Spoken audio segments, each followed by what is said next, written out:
Hey everyone, welcome back. The Polestar 7 could be the brand's first European-made car, says the CEO. Now this is actually quite exciting news, so I really want to understand this fully. Now before we continue, allow me to declare this video is not financial advice, it's strictly for educational purposes. Thank you to everyone who's been watching these videos, I really do appreciate the help. We want to continue to make a lot more content on this channel. We'll be mixing up the content, not just Polestar content, but other electric vehicle company content as well. And of course, we do also have exclusive content over on Patreon and YouTube partnership. But do check out our Patreon, we've got some exclusive content and we've got more coming soon. So let's continue with this article. Polestar is determined to add production in Europe, but it's going to be at least 5 years before that happens. Understand this is 2022.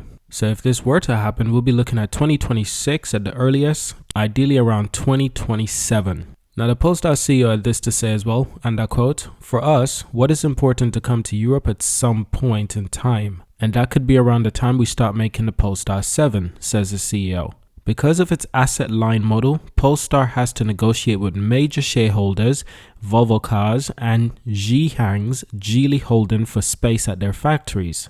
The EV maker Polestar 2 is built at Volvo's Taizhou factory in Luqiao, China, while its upcoming Polestar 3 SUV will be built at Volvo's USA factory plant in Charlottesville, South Carolina, as well as Chengdu, China.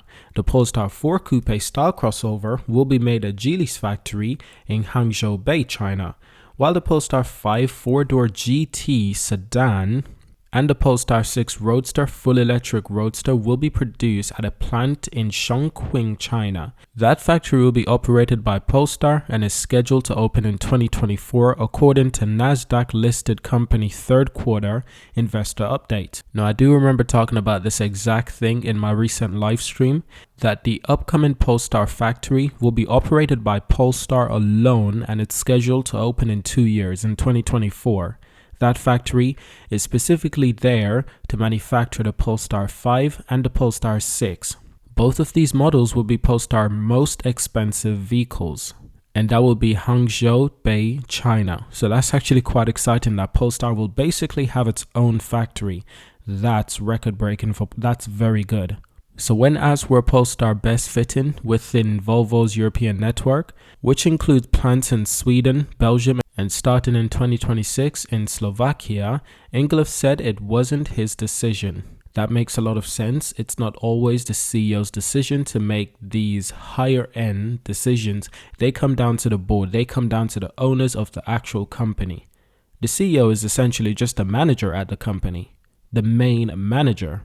However, not all decisions are made by the CEO, and when some decisions are made by the CEO do need further approval. In other words, the individuals who are really making the decisions are Volvo and Geely at the moment, and it makes sense.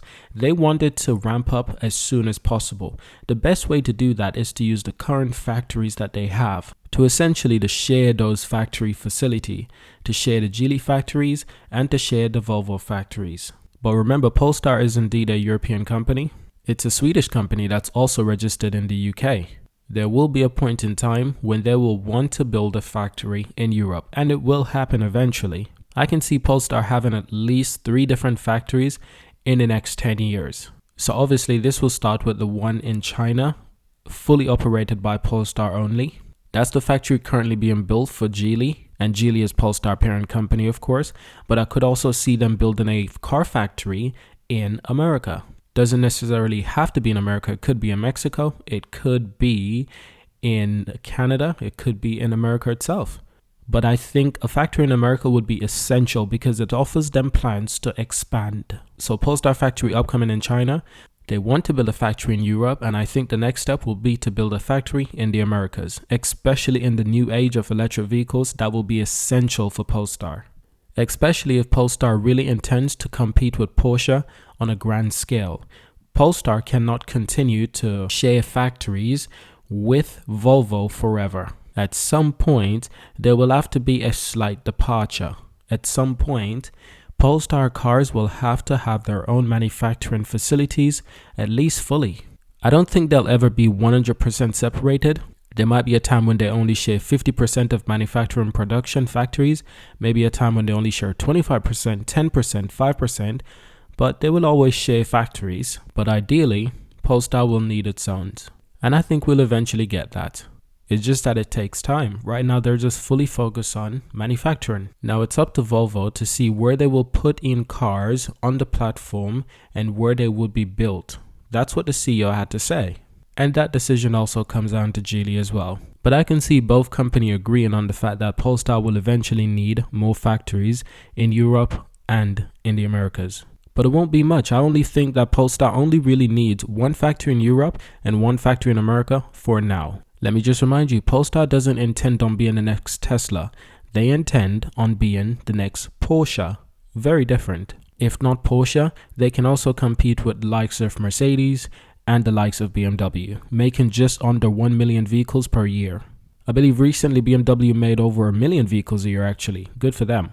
But Tesla is looking to make 5, 10, 15, 20 million vehicles a year eventually. That's not Polestar projection. That's not their target. That's not their main competitor. Polestar is in the luxurious premium age. Polestar will focus more on quality rather than quantity. And that's key to remember. That is very important to remember.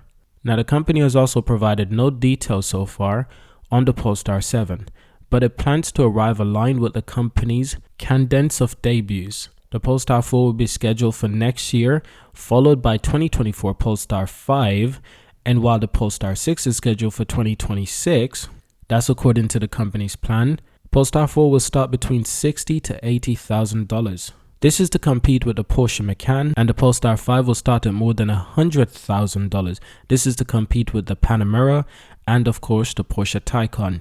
Polestar 6 is here to compete with the likes of the Tesla Roadster, the Porsche 911, the Audi R8, and the list continues. This car will come with over 872 brake horsepower and a price tag of over $200,000.